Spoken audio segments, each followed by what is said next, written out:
সর্বসাকুল্যে আমাদের মোট মালামাল যেটা এই পর্যন্ত আমরা কিনেছি, যার কিছু প্রস্তুত হয়ে বিতরণ হয়ে গেছে, কিছু প্রস্তুত হচ্ছে, আর কিছু ডেলিভারির অপেক্ষা আছে, সব মিলিয়ে দাঁড়াচ্ছে হলো এ পর্যন্ত এই ত্রাণ সামগ্রীর পেছনে আমাদের যে খরচ হয়েছে সেটা হলো 30,73,08,950 টাকা। 2024-এর ভয়াবহ বন্যায় ক্ষতিগ্রস্ত মানুষদের পাশে দাঁড়াবার জন্য শুরু থেকে আমরা চেষ্টা করেছি, রাত দিন এখানে কাজ চলছে। আপনারা দেখতে পাচ্ছেন আমাদের পেছনে যে কার্যক্রম, এই কার্যক্রম সারাদিন চলছে, রাতভর চলছে, এবং আমাদের আজকে 10ম দিন চলছে কাজের। আর এই জায়গাতে 8ম দিন, গত শুক্রবার থেকে আমরা শুরু করেছি এই জায়গাতে, আর পুরো কার্যক্রম আমরা শুরু করেছি অনেক আগে থেকে। আপনি একটু মেহরবানি করে ওইদিকে একটু দাঁড়ান। পুরো কার্যক্রম আমাদের চলছে 10 দিন যাবত, আর এখানে আমাদের স্পেসিফিক কাজ চলছে 8ম দিনে। তো আমরা এই 8ম দিনে কোন জায়গায় দাঁড়িয়ে আছি, আপনারা যেহেতু এসেছেন আমরা আপনাদেরকে একটু আপডেট দিতে চাই। আমরা এ যাবৎ চাল কিনেছি, ত্রাণ সামগ্রী হিসাবে চাল কিনেছি আমরা 998 মেট্রিক টন, যেটাতে আমাদের খরচ হয়েছে 5,55,80,000 টাকা। আমাদের ডাল কেনা হয়েছে 200 মেট্রিক টন, যেটাতে খরচ হয়েছে 2,03,60,000 টাকা। আমাদের লবণ কেনা হয়েছে 112 তেল কেনা হয়েছে 200 মেট্রিক টন, সেটাতে খরচ হয়েছে 3,15,40,000 টাকা। আর লবণ কেনা হয়েছে 112.50 মেট্রিক টন, যেটাতে খরচ হয়েছে আমাদের 38,30,000 টাকা। এবং আমাদের খেজুর কেনা হয়েছে 120 মেট্রিক টন, যেখানে খরচ হয়েছে আমাদের 4,60,50,000 টাকা।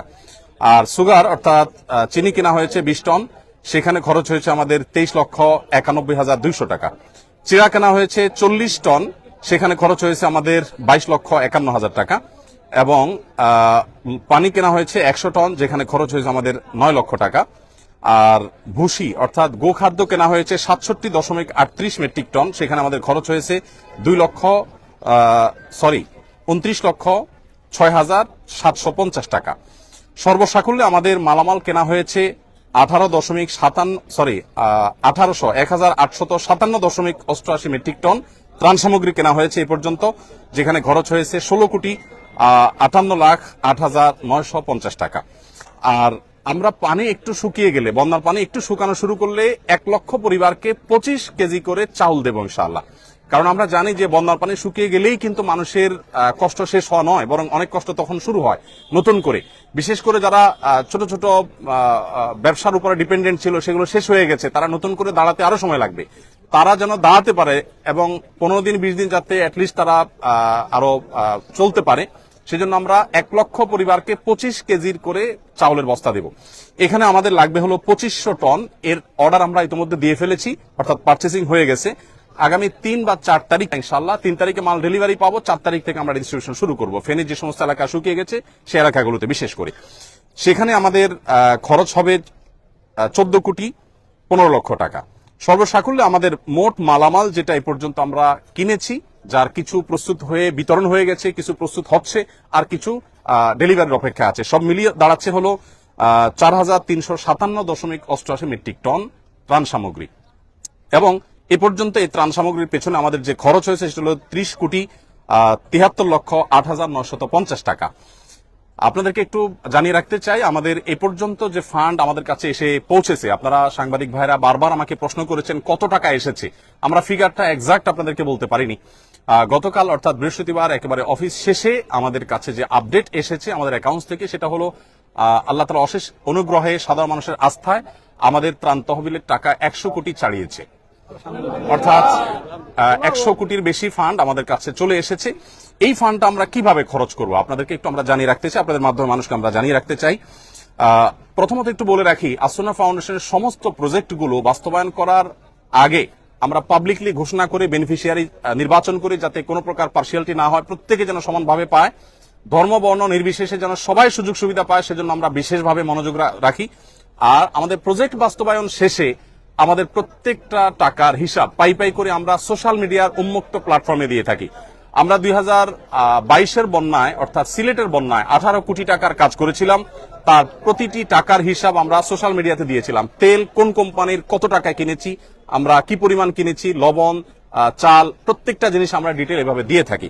তো এবারও ইনশাল্লাহ তার ব্যতিক্রম হবে না, প্রত্যেকটা টাকার হিসাব আমরা যথারীতি ইনশাল্লাহ যথাসময় দেবো আল্লাহ চাইন তো।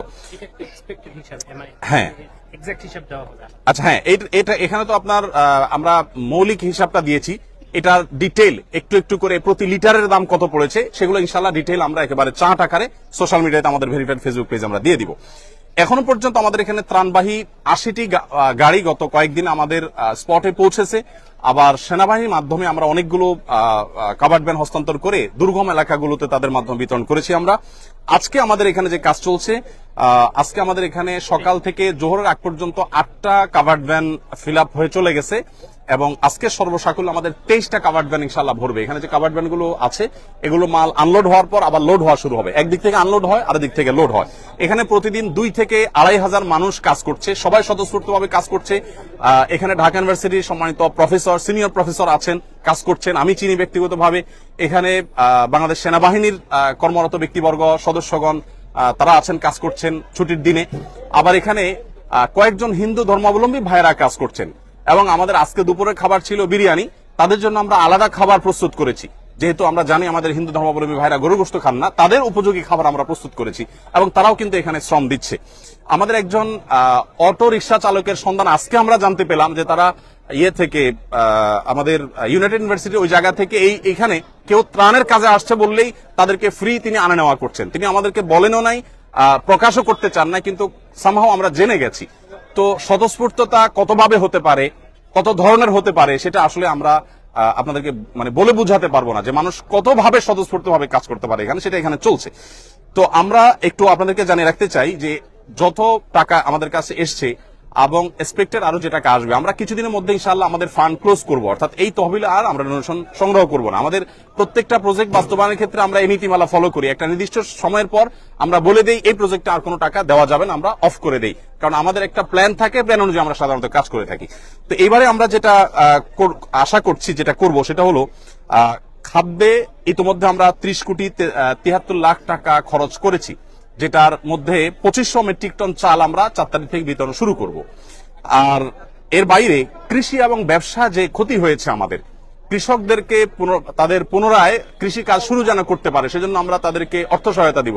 আমরা আসুন্না ফাউন্ডেশন থেকে ক্ষুদ্র ঋণ, সেটা আপনার সুদমুক্ত হোক আর সুদযুক্ত হোক, কোনোভাবে আমরা সুদ ঋণ দেই না, বরং আমরা সম্পূর্ণ ডোনেশন দিয়ে তাদেরকে দাঁড়াবার জন্য আমরা সহায়তা করি।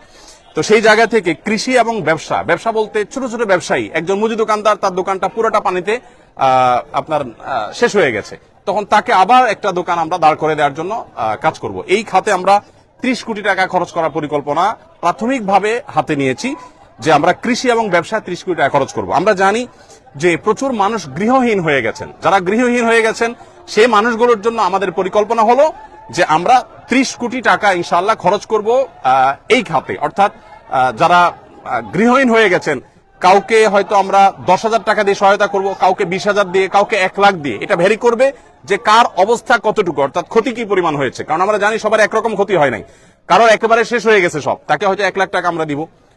1 লাখ টাকা বলতে 1 লাখ টাকা আমরা একসাথে দিয়ে দিব না, তাকে একটা নির্দিষ্ট সার্টেন অ্যামাউন্ট দিয়ে বলবো এই পর্যন্ত আপনি কাজ নিয়ে আসেন, তারপর আপনি দ্বিতীয় কিস্তি পাবেন, তারপর তৃতীয় কিস্তি পাবেন, যাতে করে টাকাটা পেয়ে গরিব মানুষ নষ্ট করে না ফেলে। এবং সমস্ত টাকা আমাদের অনলাইনে আমরা দিয়ে থাকি, মোবাইল ব্যাংকিং এর মাধ্যমে।